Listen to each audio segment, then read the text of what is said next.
Okay, so welcome everybody who has had a chance to log on today. My name is Stacy Kuzler and I'm with the Center for Rural Health, and we're co-hosting this with Patricia Moulton, who is with the North Dakota Center for Nursing. Say hi, Patricia. Hi. And we're excited to have with us today Nicole Weathers, who is the Online Nurse Residency Program Manager. This is the program that we are just learning about today, and as an option to perhaps get started in your own facilities. As Nicole will share with us, nurse residencies are becoming a lot more requested by nurses who are graduating and wanting that kind of transition to practice model that programs like Nicole's offer. And it's something that we have been looking into for a couple of months now, just to see if it's something we can support or at least connect our rural North Dakota facilities to. So we're excited to have Nicole tell us all about her program, and I will turn it over to you now. So thanks for being here, Nicole. Take it away. All right, thank you so much. So as Stacy said, I'm Nicole Weathers, Program Manager for the Iowa Online Nurse Residency Program. So I appreciate all of you who are kind of getting logged in early. I asked, for those of you who are just jumping on, I asked for them to drop a little mark here on the map so I can kind of see where everybody's sort of located here in North Dakota. So I feel like kind of similar to maybe South Dakota and Nebraska, where there's a lot of sort of concentrated people on one side of the state, and then we have a few over here on the other side. So that seems to be how it is in Iowa too. Like, the western side of our state just isn't as busy with population. So I appreciate you all taking the time to do that. I'm going to go ahead, I'm going to clear all your beautiful drawings off of the screen, but do know I definitely loved being able to see that. So you can go ahead, if you've got that annotation tool open, you can go ahead and close that back up. So as Stacy said, today we are going to be talking all about the Iowa Online Nurse Residency Program. And thank you for all of you too who kind of shared there in the chat where you're from and maybe some of the things about what interests you about our discussion. So greatly appreciate that as well. We've got a wide variety of people, from program directors to DNOs to interim DNOs to DMP program directors, it looks like. So welcome to all of you. So the Iowa Online Nurse Residency Program is a program that got started here about actually 8 years ago. We've been doing this now for 8 years, which is crazy to kind of think about. And this kind of started in an effort to help our rural hospitals here in Iowa. But what we found out very quickly was that, Iowa's not the only one with a lot of critical access hospitals or a lot of rural organizations. And so we, shortly after we launched, we started to work with healthcare organizations outside of Iowa, and now we are sort of stretching from coast to coast, working with small organizations. We're working with maybe some of those non-acute care, so kind of beginning to dip our toes into working with people in long-term care, community health, etc. And then we do have some services and resources for those larger organizations as well. So before we jump too far into things, I want to hear a little bit from you. So find that chat once again. So black bottom toolbar, lots of people are typing in there, so it's probably giving you some sort of notification. But I want you to share here in the chat, maybe in the next 30 to 60 seconds anyway, what do you remember most about your first year of practice?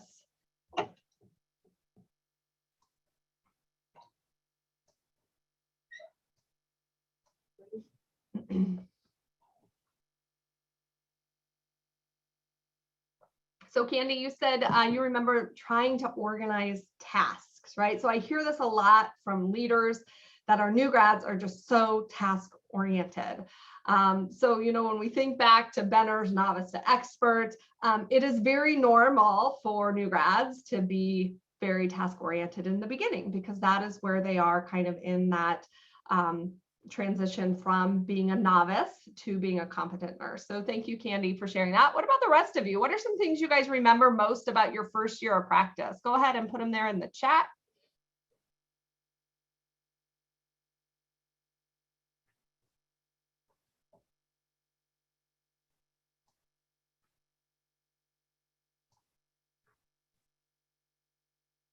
Oh, Kayla, you said not having a mentor to go to. I can totally relate to that as well. I remember moving halfway across the country, 16 hours from home, finding myself in a totally foreign, but not foreign environment where I felt completely out of place and like I had nobody to go to. So that is, you are definitely not alone with that. I'm seeing things around not being able to delegate, realizing how much I didn't know and needed to learn. You graduate, you pass your NCLEX, you think you've like reached that finish line, that thing that you've been working so hard for over the last 2 or 4 years, and then only to find out that like you only know enough to get started, right? And there's so much more there. Kathleen, you said not an RN, but working in the recruitment field. So, that's an interesting thing that you kind of bring up, because even though, we're here to talk about nurses transitioning to practice, I think all of us, anytime we start a new job, we kind of go through a lot of the same phases where it starts out really great. And then we kind of wonder, like, did we actually sign up to do this? Is this what I wanted to do? And then hopefully we get to that recovery phase. Katie, you said your preceptor was amazing. So that is great. I hope every new grad has a amazing preceptor. I see here time management, struggling to place tasks in order from most important to least important. Scared of working in the ER, and we worked at a critical access hospital. So that is definitely one where maybe we don't have the confidence that we necessarily need. Who to go to questions with, Mary says, managing patient care, being nervous, right? Seeing there was a lot more to learn than maybe what nursing school gave us. So those are all great answers. Thank you guys so much for that participation. So when we look at new graduate nurses specifically, so even though I said, we all sort of go through this, we even go through this sort of role transition, again, anytime we even take just a new job. But this is kind of what this looks like for a new grad specifically. So we start off in what we call the honeymoon phase, where everything is wonderful. Like we got our first job, we're excited to come, we're getting a real paycheck, we get to maybe have some money to like support ourselves again. We're not living off of student loans. And all of our coworkers are super helpful because they're excited that we're here, because hopefully we're gonna, fill some of these open shifts and these holes that maybe we have. So this is kind of within that first probably 0 to maybe 3 or 4 months, where this is really how we feel. And new grads really are in what we call this honeymoon phase. Then about the 4 to 5 month mark, new grads will enter what we call shock. So in this shock phase, a lot of things happen. So this is when those discrepancies start to occur. Like we start to realize that like, this isn't what I thought it was maybe going to be like. This isn't what nursing school prepared me for. I thought it was going to be like less documentation and more like hanging out with my patient in their rooms and just getting to know them. And these discrepancies, this disillusionment between what we thought it was going to be like and what it really is, leads us to be very frustrated and angry. We feel discouraged. We feel stressed out. We wonder, are we ever going to get this figured out? Do I know enough to be a nurse? Am I cut out to do this? And if we are not supporting nurses in the shock phase, this is when we are at most risk for losing them. So maybe for some of our nurse leaders that are on the line today who are hiring these new grads, chances are, if you're going to lose a new nurse within that first year, it's probably going to happen between that 4 to 5 month mark and about 9 months. So maybe you can say in the chat if that seems to be kind of true for the trends that you are seeing. So this is completely normal. And a lot of what we work with with our new grads is kind of anticipatory guidance that shock phase is real and that these are some of the things that you can expect. And it doesn't mean that you're not cut out to be a nurse. It just means that you're human, right? And this is this normal process that we follow. And then hopefully if we can kind of support them through that shock phase around the 9 month mark to maybe the 12 month mark, we'll see them go into what's called recovery. And in this recovery phase, this is when you can kind of see their sense of humor begin to return. Stress seems to ease. I always say they sort of get a grasp on their role and they start to feel comfortable in their own sort of nursing skin, so to speak. And so then if we can kind of get them to recovery, our chances of retaining them beyond that is very high. So with each of these sort of phases of transition in the nursing world, we usually have sort of a piece of the career continuum that they follow. So when they start off sort of in that honeymoon phase. A lot of times we have we're having onboarding, so we're onboarding them to our organizations. We have a structured sort of orientation to kind of support them throughout that first 3 to 4 months, where maybe they're working with a preceptor. For some of you, that might be less, right? It might be like 6 weeks or 8 weeks. But in the beginning, we typically have this onboarding and this orientation. And then if we're lucky, the next sort of step then is nurse residency. And so we'll talk about some of the things that we have to support each of these. So if you're somebody who's maybe just in general, like bringing new nurses on, we do have some preceptor training that we'll talk about a little bit today. So we call it supporting nurses. So training for preceptors, mentors, and coaches. As I work with healthcare organizations all over the country, I find two things. One, they use a different term, but for a lot of people, it's the same thing. And then two, especially in our rural facilities, we might be a preceptor 1 minute, and then we're turning around and we're mentoring somebody the next minute. And then maybe we're giving some coaching on, a clinical skill or something the next. And so we created this online course that new nurses, not just new nurses, but nurses can kind of go through to learn the skills of, preceptoring, mentoring, and coaching new nurses. We have a partnership with the Vermont Nurses in Partnership to bring you some tools to help support the orientation piece. So when we're talking about competency checklists and things like that, so we'll talk more about that in a minute. And then we'll go into talking about our residency program that is available. So first, let's talk about onboarding. So when we onboard new graduate nurses to the organization, this is really where we start to kind of set the stage, right? They're going through their HR process. We're going through maybe some of that hospital-wide orientation. They are doing all the bloodborne pathogen training and all of that we have to do with them. And then we're getting them set up with a preceptor. So somebody who's going to teach them the ins and outs of their role. Oftentimes what we find though is those preceptors really are just like nominated to the position. They might be, one of your shining stars, and you just say, you'd make a good preceptor. We're going to have you work with this new nurse. But what they don't know is all the things that sort of maybe go into that, or they haven't been formally trained on really what their role is. So as I said just a couple of minutes ago, we have developed this course for supporting nurses, and this is training for preceptors, mentors, and clinical coaches. So we have kind of termed this as like a learning champion. So whether they're a preceptor or mentor, whatever term it is that you use, we're going to call them a learning champion just to make it a little bit easy, because that's really what our goal is for them, right? Is that they are going to be the champion of learning for this new nurse. And in this course, these are some of the topics that we talk about. So we're talking about sort of the roles and responsibilities of this learning champion. We actually go into what is the difference between a preceptor and a mentor, and what is a clinical coach, because we do see that term used quite often as well. We talk about self-management or self-care of the preceptor themselves, like they need to take care of themselves so they can continue to show up and teach these new nurses. We go over things like adult learning principles, working with diverse learners, how to establish that trusting relationship, things around teaching and learning styles, and how do we assess learning needs, and do we need to be creating learning plans? How do we evaluate performance, especially if we're in that role of the preceptor, and then having difficult conversations, facilitating critical thinking, and developing time management. So those are just some of the topics that will be covered. So we use sort of an asynchronous and micro learning sort of format with this. So for each of these topics, there are going to be sort of learning modules that they will complete. Now, these are 5 minutes or less typically, or maybe 7 minutes or less, so they can kind of do them in nice little chunks. They're not doing hour-long modules. They're not doing, a ton of review questions and things like that, but we're delivering this content in small chunks.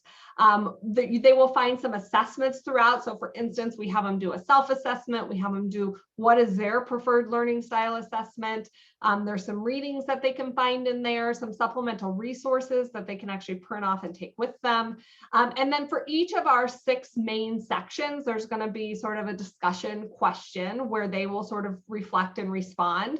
And then a place where they can kind of check their understanding with just a short quiz. So this is usually 7 questions or less to just make sure they're hitting on and really able to apply those important takeaways. So this course was really designed with rural organizations in mind. So first, it is 100% asynchronous. You can enroll participants in this at any time, and they earn 5 hours of continuing ed. So quick, just in the chat, if you want to give me a thumbs up or thumbs down or comment if you think that this program would be something that would be beneficial to your organization.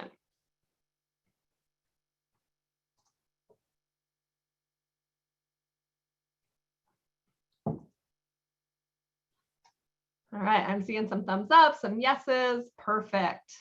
All right, looks beneficial. Yeah, and I think even if you've got somebody who's maybe been a preceptor for a while, but they've never had any formal training on being a preceptor, this could be something that would be beneficial for them as well. We've definitely had some people who have went through this course and their feedback has been very positive in the form of whether it's brand new for them, this is things they've never been told before or never learned anywhere before, or these are things that, you know, it was just good to refresh on.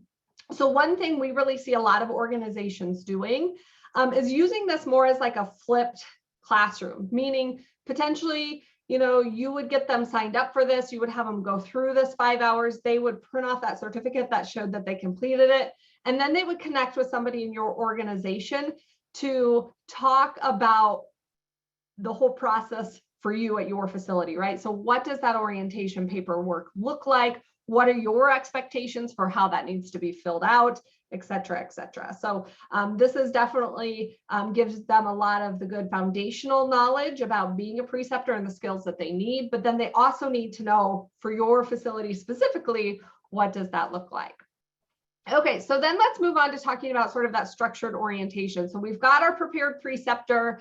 Now they're working one-on-one with this new nurse out there on the unit. So this is something that through the years, we found many organizations do need a little bit of help with as well. So we partnered with what's called the Vermont Nurses in Partnership. This is an organization that's been established to provide evidence-based transition through competency validation and experiential learning for the new nurse. So say goodbye to those out-of-date or lengthy orientation checklists and take advantage of this collaboration that we have with the Vermont Nurses in Partnership. So this provides you 20 years, or Susan Boyer has been researching this for the last 20 years and developing and implementing and revising what she's calling the Alliance for Clinical Transition Support Tools to provide an evidence-based orientation. So these are often used kind of in conjunction with maybe your facility specific like equipment list or procedure list. And it's something that can be customized to sort of meet your needs. So through this partnership, anybody who uses our nurse residency program just gets access to this, okay? So this doesn't cost anything extra. This is not something that we definitely, I mean, you just, I guess you get it as a part of our program. If you wanted to use this independently, you would just reach out to Susan directly and you wouldn't have to use our program to be able to use this. But I think these are just such great tools that she's provided. So she's got what she calls the universal competency tool that you would use for any new nurse in any department. And then the specific competency tool. So let's say you've got a new nurse that's orienting first to med surg, you would have them complete that. And then if they cross train to like, let's say, ED, you would pull out that specific competency tool and so on.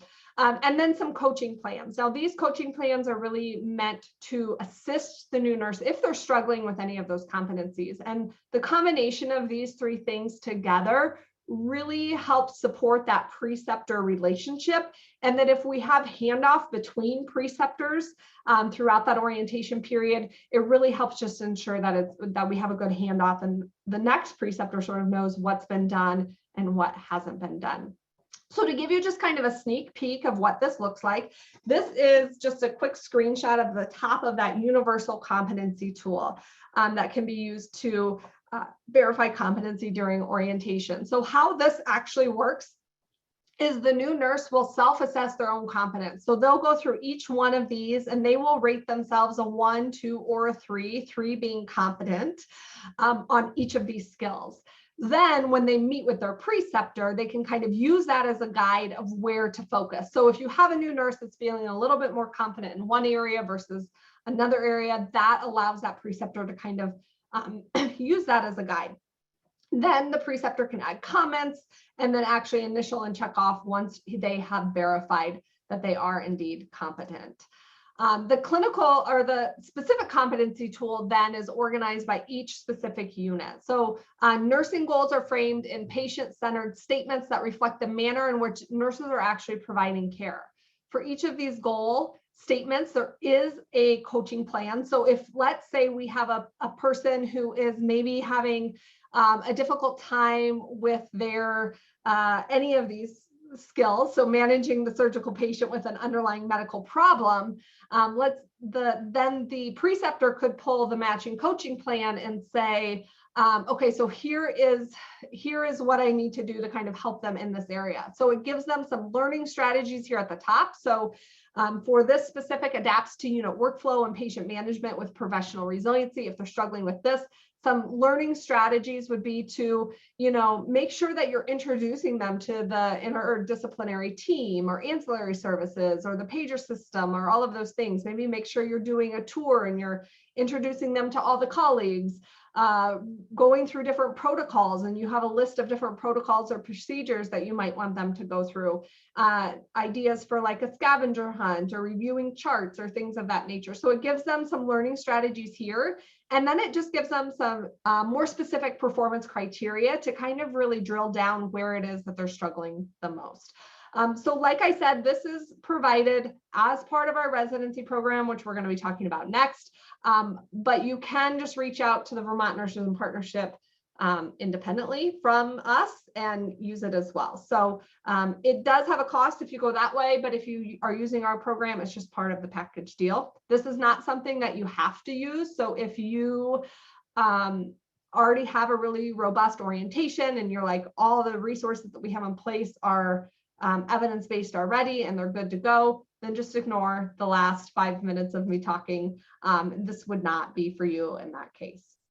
Okay, so just another quick show in the chat if you think that this is something that maybe your organization could benefit from.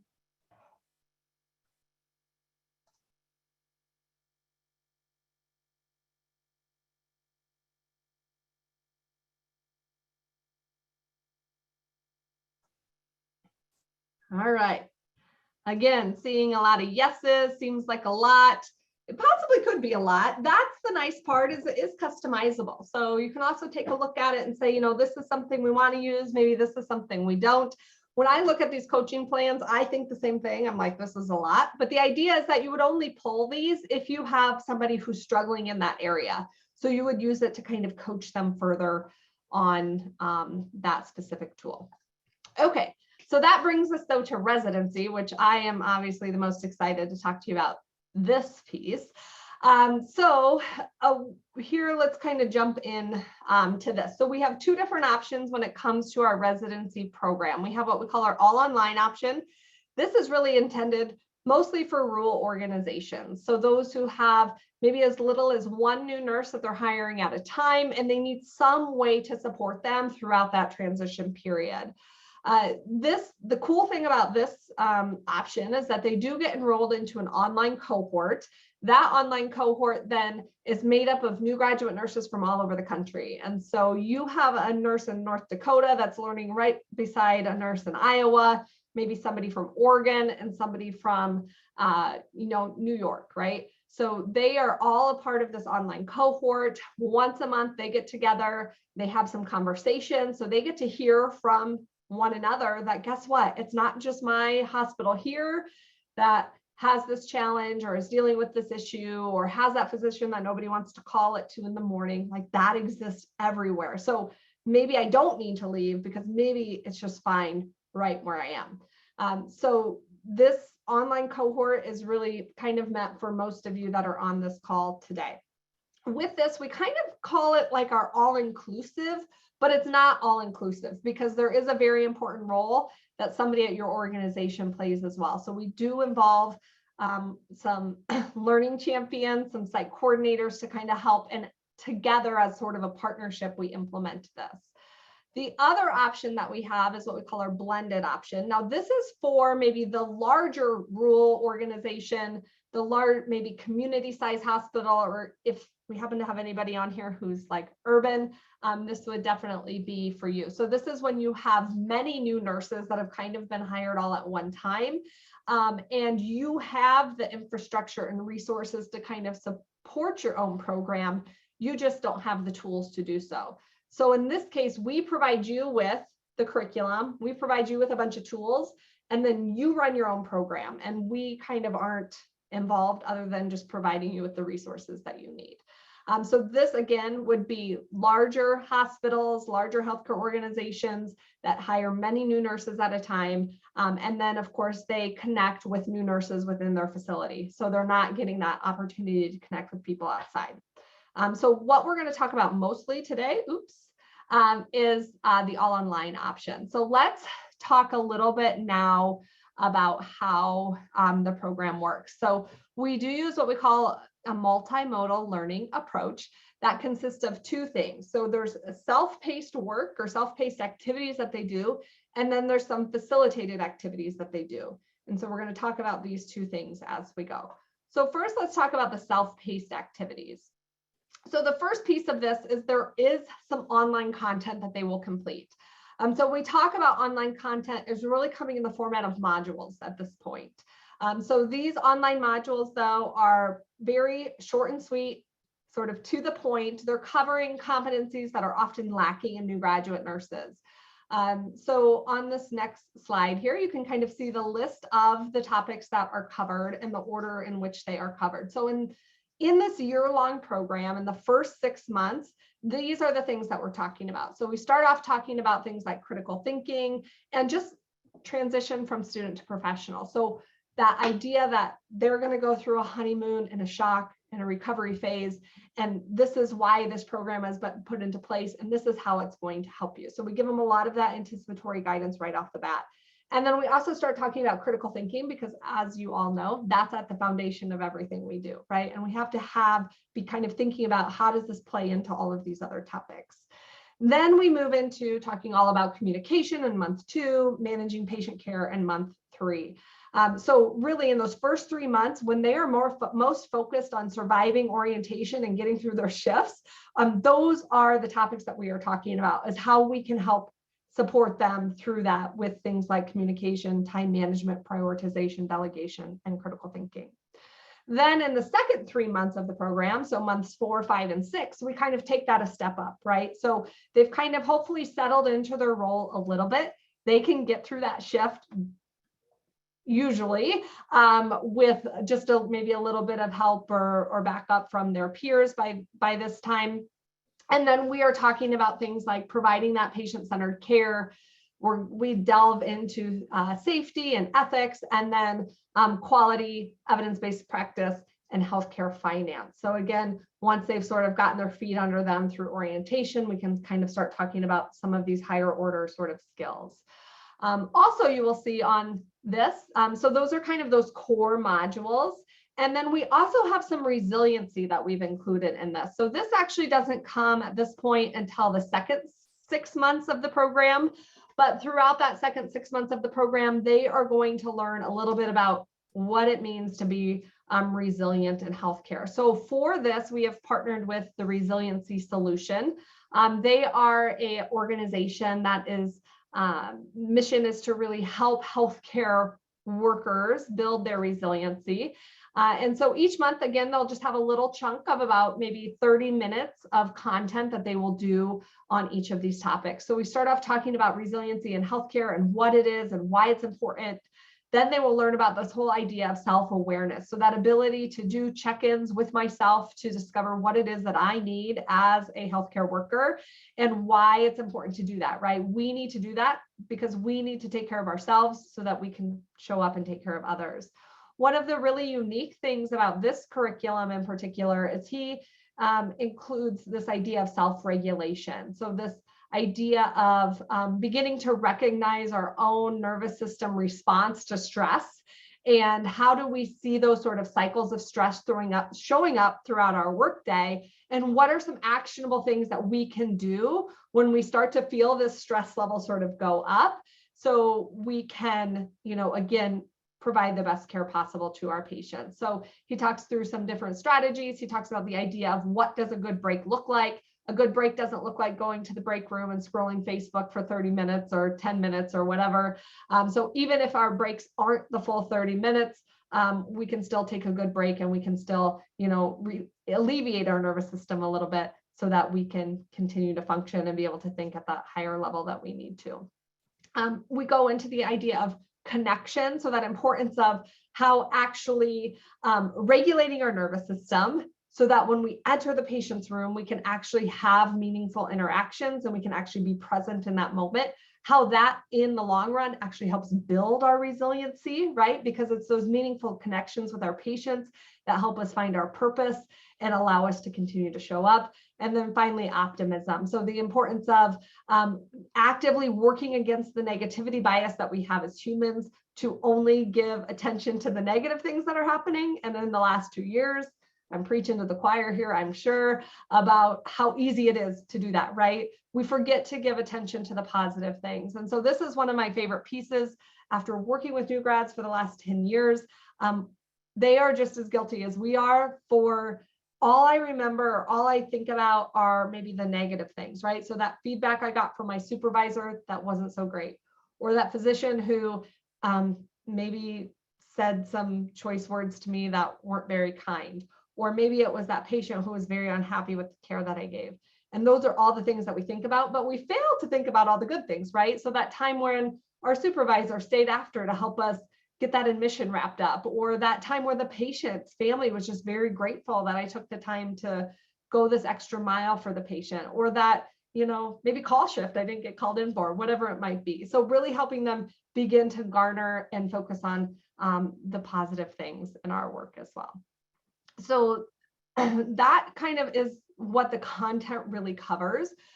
Through this then, along with these self-paced activities, we have some reflection activities that we have them do as well. So one being the transition journal. So throughout those first 6 months, as they're kind of going through the content related to things like time management and prioritization and all of those things, there will be a transition journal that they will be asked to complete.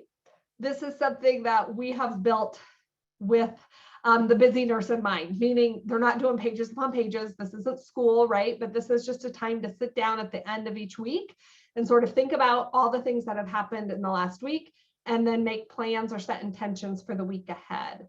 So through this, they will do a combination of some different things. So there might be a learning activity that asks them to explore what sort of standardized communication tool is being used at their facility. Okay. So do they see their coworkers using it? Why or why not? It's not even something that they have to write down, but when they come together for that discussion, that monthly discussion with their cohort, that's going to be something that we talk about. So by doing some of these learning activities throughout the month, they're better prepared to actually have something to share in that cohort discussion when they're engaging with their peers. We also have some actual reflective journaling in the transition journal. The reflective journaling, on the other hand, looks a little bit different. So it might ask them to reflect on a time where they called a physician and maybe it didn't go so well, right? So what did they do that was good? So we always want to start with the good. What did they do that maybe wasn't great? And then the next time they call this physician, or the next time they call a similar physician, what are they going to do differently? So really focusing on, again, making those action plans for actually improving the practice. We do some different things in here too, kind of to build that resiliency. So we're talking about practicing gratitude in this journal. So what are some things that you learned this week that you didn't know before? What are some times or moments where you just felt really present and mindful with your patient, and what was the outcome of that? Or what were some moments where you were just reminded like why you became a nurse in the first place?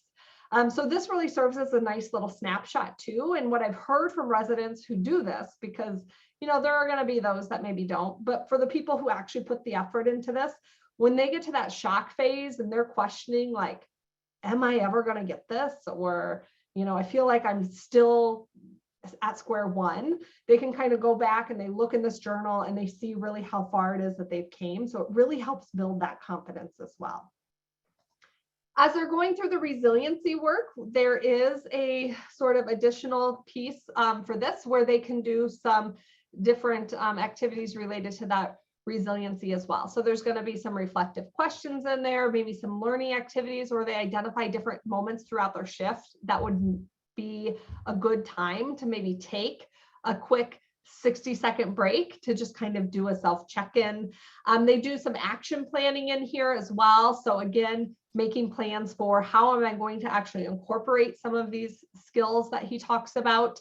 There's places for notes. And then at the end of each one of these topics, there's a specific skill that they are asked to practice. So this might be simply like, every time before I walk into a patient's room, I'm going to pause for 30 seconds and just kind of check in with myself, see how I'm doing, sort of clear my brain a little bit so that when I walk into that patient's room, I can be fully present. So we give them some little just actionable skills like that as well. So those, so that is the transition journal and the resiliency workbook. The other piece of this independent sort of practice is what we're calling the professional experience. So let's talk about this for a minute now. So we used to call this professional experience a professional, or no, not a professional anything. We used to call it a project, a residency project. And what we heard from nurses was, well, I don't want to do a project. I'm done with school, right? It feels too much like school. So we've called it something else. We're calling it a professional experience. And weirdly, it's given it this whole new vibe, right? That this isn't a project. This isn't something I'm doing from school. This is just part of, you know, experiencing professionalism in action. So what this professional experience does is it gives the new grad the opportunity to do that, right? To see, what does professionalism look like in the real world? Ideally, it will help them to feel empowered and sort of see their bigger role, not just of checking the tasks at the bedside, but that I can recognize when something needs to change or something needs to improve. And there is something that I can do about it, right? That I have a role in actually making that change happen. So we give them 3 different options for this.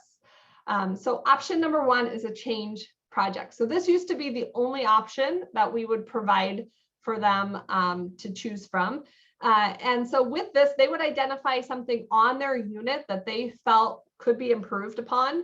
And then we would guide them through step by step what needed to happen to attempt to change that, right? To improve that.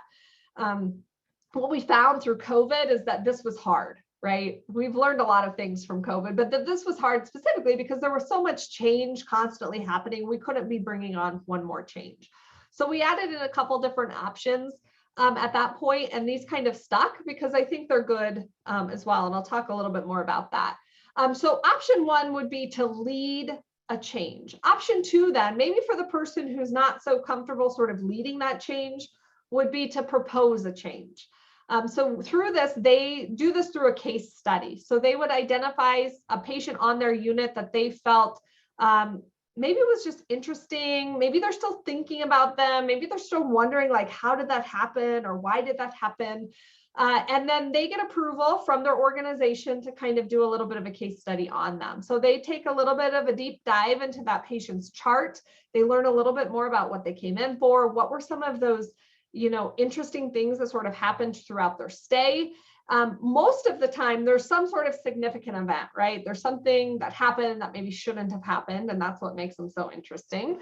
But the idea here is that they would come up with, they do a little bit of research, they come up with an idea of what maybe the organization could do to make sure this doesn't happen to another patient again in the future. Okay. And instead of leading that change, they would go to the appropriate committee. Maybe it's your shared governance, maybe it's a unit-based council, maybe it's like, you know, whatever. And they would propose, like, here's my patient, here's the case, here's what I propose. Maybe the facility looks into doing to make sure this doesn't happen again in the future. So they're just making a recommendation. And then the third option would be, we're not going to lead a change or propose a change, but we're going to contribute to a change that's already maybe in action. And so we're calling this committee work. So they get the opportunity to join a committee, potentially temporarily, to learn all about what that committee does. So potentially I'm thinking of the critical access hospital I worked at. They're going to join the safety committee. They're going to attend the safety committee meeting for 3 or 4 months in a row. They're going to learn what their purpose is, who that committee is even composed of, what are some of the active things that they're sort of working on. And then they're going to pick one of those active things that they're working on, and they are going to contribute something to it, right? And that's going to be their project, is that they are going to use whatever those strengths are that they have and help this committee fulfill one of the change projects that's already happening. So again, the last sort of 6 months of the program, this is really where our focus is, along with that resiliency. To help with this, we have what we call our benchmarks. So these are sort of step-by-step guides that walk them through.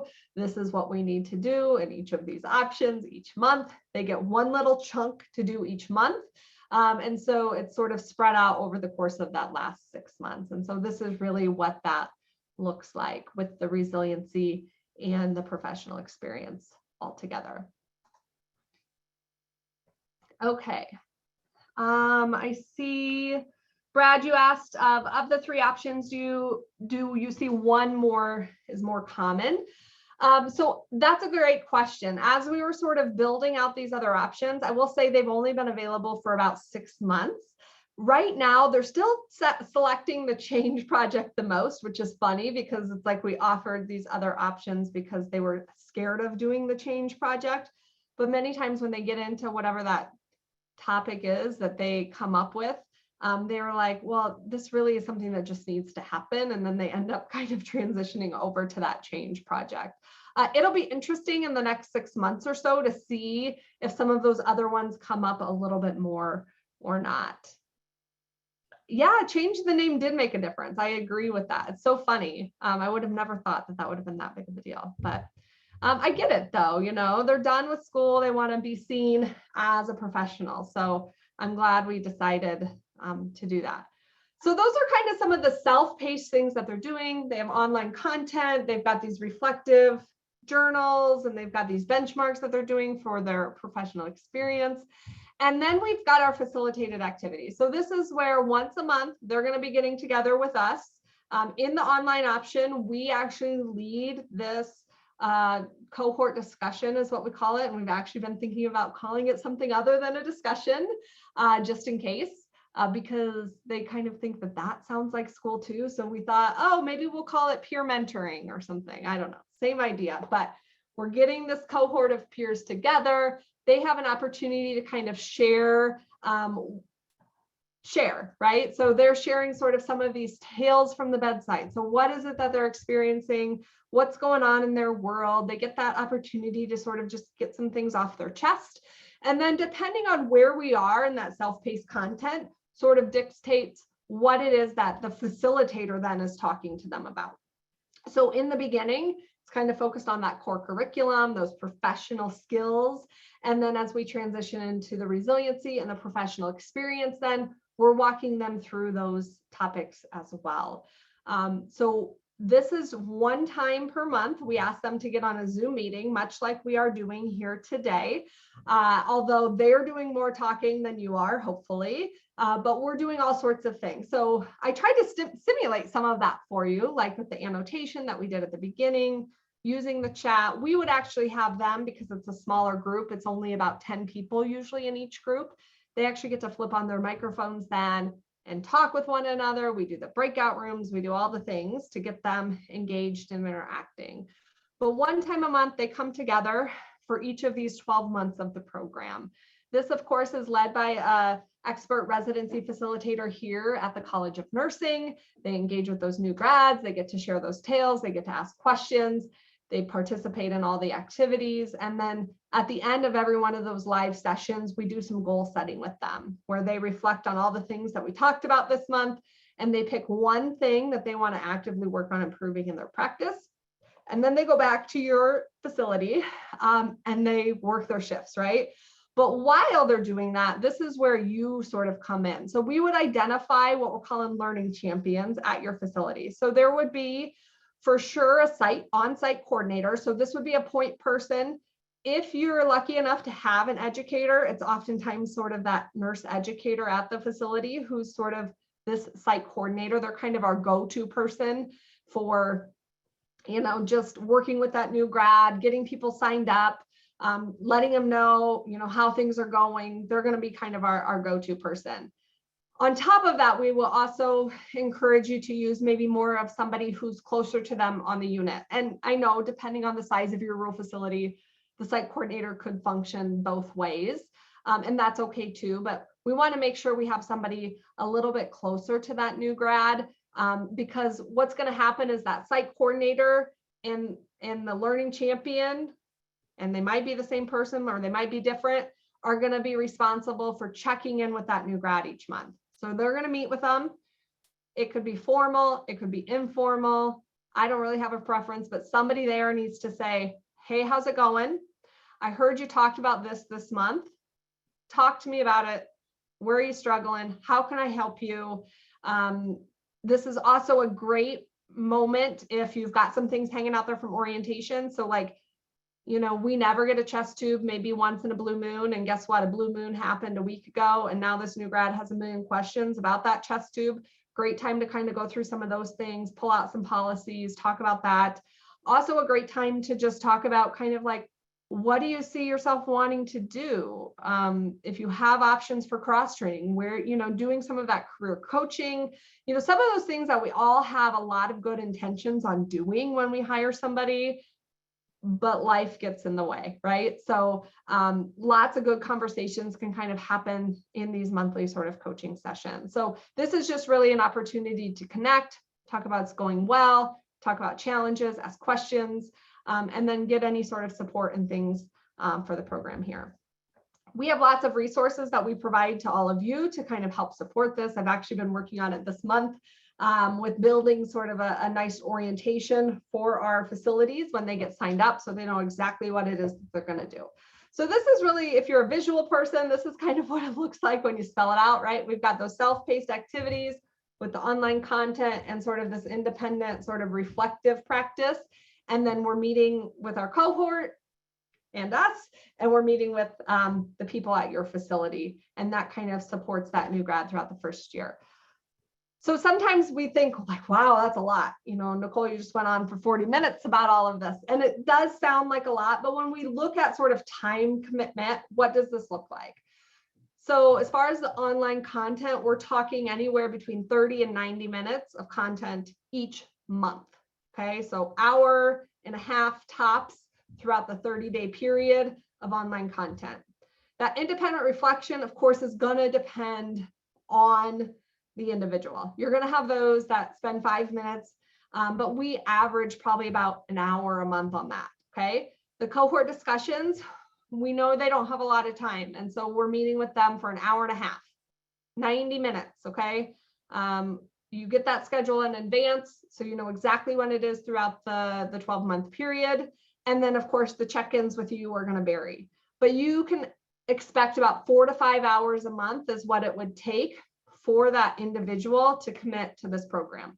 Okay, so that is, I know I've said a lot, but that is really kind of the nuts and bolts of what they can kind of expect there. Okay, I'm gonna skip to this question, and then we're gonna go to you guys asking questions, and we'll kind of take it from there. So real quickly in the chat, would love to hear, oh, it looks like somebody put something, Stacy put a survey there, so make sure you see that. But real quickly, what are some of the things that excite you about what you've heard today? And then we can take about the last 10 minutes, Stacy, for questions if you'd like. Sounds great.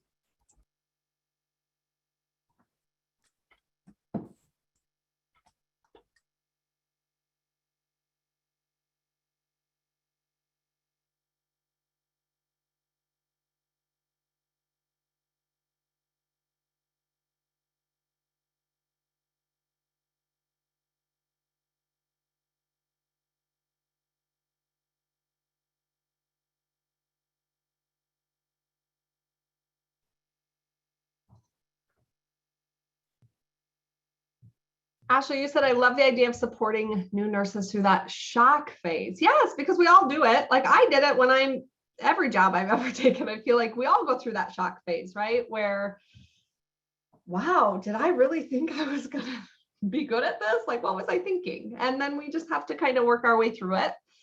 And when we kind of get through some of that, hopefully with the support that we have around us, we're better off.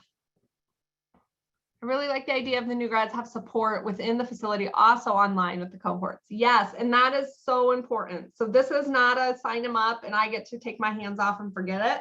We need to have you, because what we've found is the more they have for the on-site support, like the more that somebody's actually checking in, we get better outcomes in terms of actually completing the program. Because what happens is if nobody at your facility is worried at all about what's going on in this program, they check out, right? They're like, if my manager, my educator, my anybody is not asking me what's happening here, it must not be that important. Therefore, we lose them. So that is super important that we have good engagement from the facility side of things. And we're really working on building that out a little bit too. So one thing that my colleague and I have been talking about is even just giving you guys a list of, through each of these phases, here are some very facility specific things that you can talk about. So like in that first, maybe third of the program, when you're meeting with them, maybe spending a little bit more time on those clinical skills, because that is indeed what they're worried about, right? That is what they want. How do I survive my shift? Then when we're talking about things like patient education, ethics, safety, all of those things, that's a great time for then you to connect with them on things like, what do we have available for, like, let's say, interpreting services, or what are some resources we have on getting this patient with diabetes more education? Like, do we have a diabetic educator? Is there a program? How do I make referrals to this? What does that maybe look like? Also having conversations around things like pain management, or, your social workers or your case managers at your facility, and kind of, again, sort of learning more about that whole role there. So really working on building some of those pieces in, or at least to give you guys some guidance on what are some of those additional things that you can do. Mary, you said it seems very organized, thought out. We've learned a lot in 8 years, so this is a constant work in progress. Definitely learning new things and figuring out how we can make it better. So I do think we have it now at a really good place. That's really got some good potential to make some really big impact here. Right, Lori, you said onboarding is difficult. Yeah, whether new grad or experienced nurse. Yeah, so I'm glad the information has been helpful.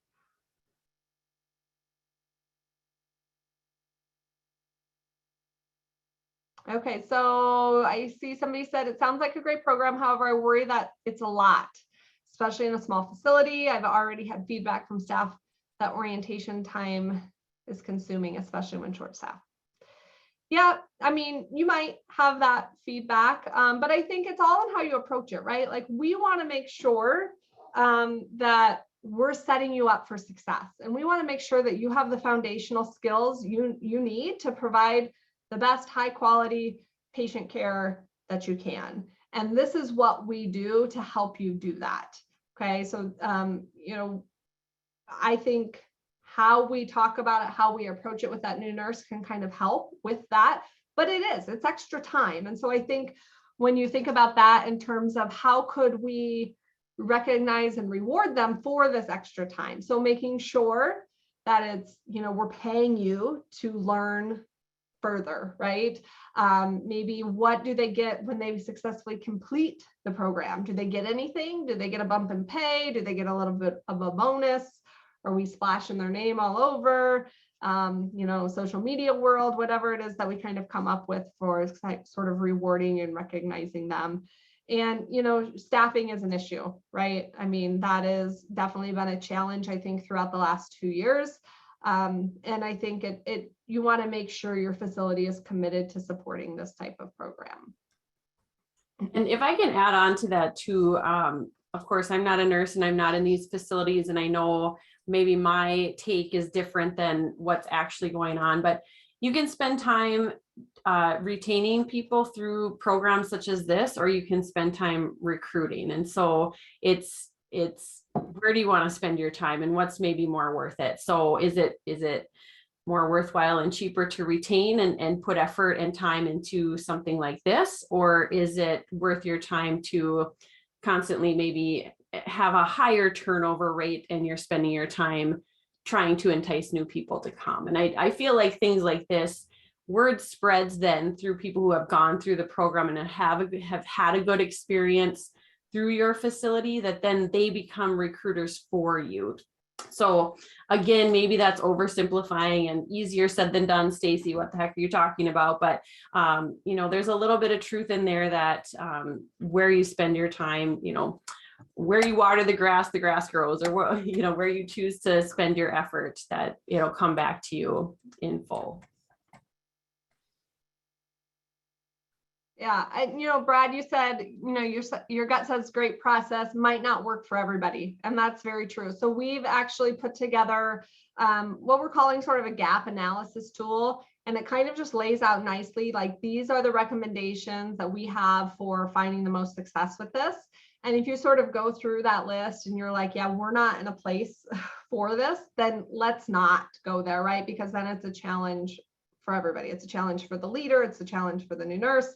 But if you kind of check a lot of those boxes and you're kind of in a good position to begin this program, then I say let's move forward with that. So Stacy, I guess I kind of forgot about that, but maybe we could send that out to the participants that are interested, if they want to kind of just do a little bit of a gap analysis per se.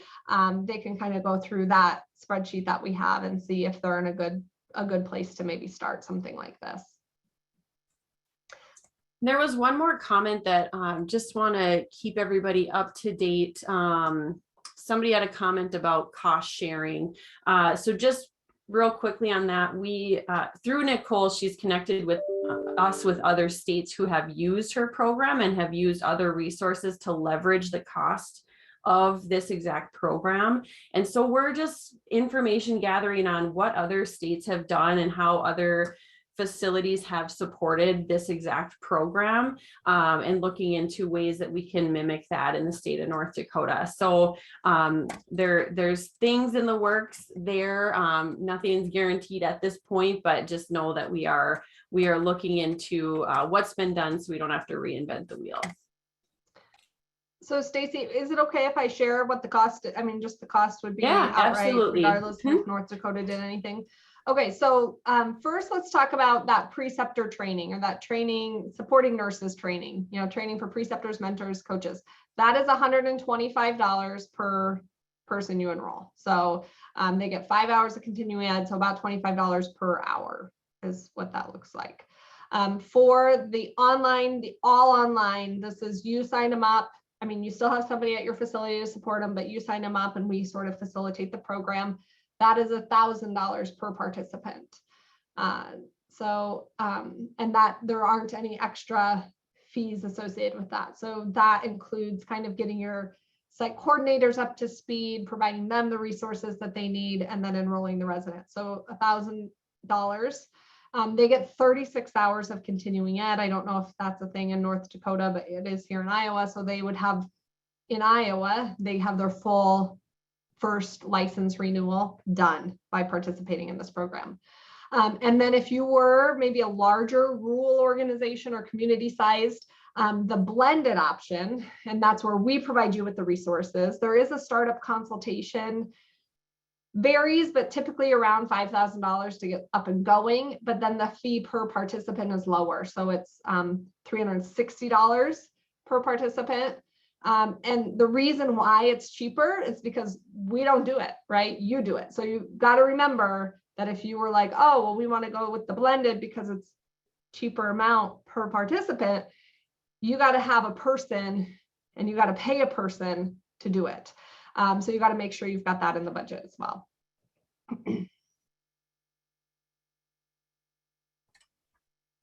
So Kathleen, you can definitely check out our website. You can see more details on each of the different options that are in there. Stacy, I don't know if you're going to send anything out about the cost.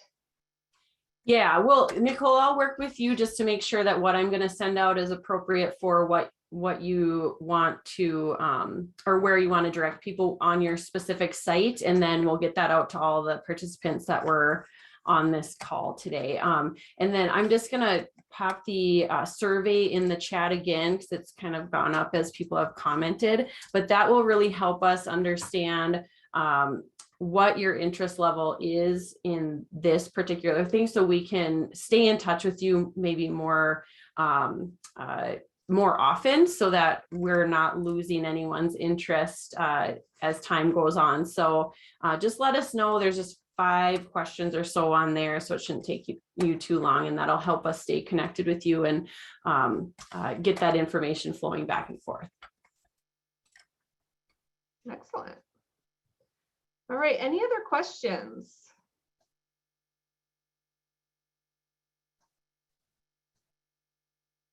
Awesome. Thank you so much, Nicole. You did a great job walking us through lots of information and food for thought for us to take back with us. Patricia will be sending out a recording of this for those of you who were on the call, so that if you have others within your organization that you want to share this with, you'll have that access to do so. And then a follow-up email with information about how you can find out costs and everything like that will come out to you as well. And then of course we will keep you updated as we go through and find perhaps some resources that can be used to leverage the cost or supplement the cost of that $1,000 per participant. But last thing I'll say is, that's a pretty small amount to invest in a nurse that might stay with you then for many years to come and be your preceptors for other nurses. So it's a lot more expensive than $1,000 to recruit someone over and over. So we're hoping we can somehow find some resources to share with you all to make that easier, and we'll keep you abreast of all of that information. But thanks so much for your time. Thank you, Nicole. And the last thing, I know I just said that, but last thing is that the North Dakota Hospital Association is going to have host Nicole on a call in June. Is that correct, Nicole?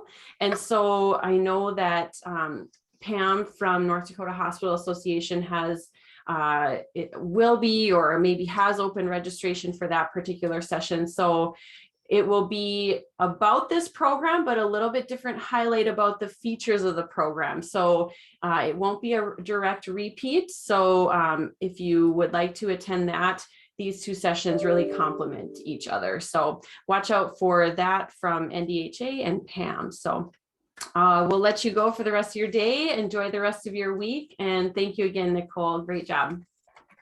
Thanks, guys. Great to meet you all. Yeah, thank you, everyone.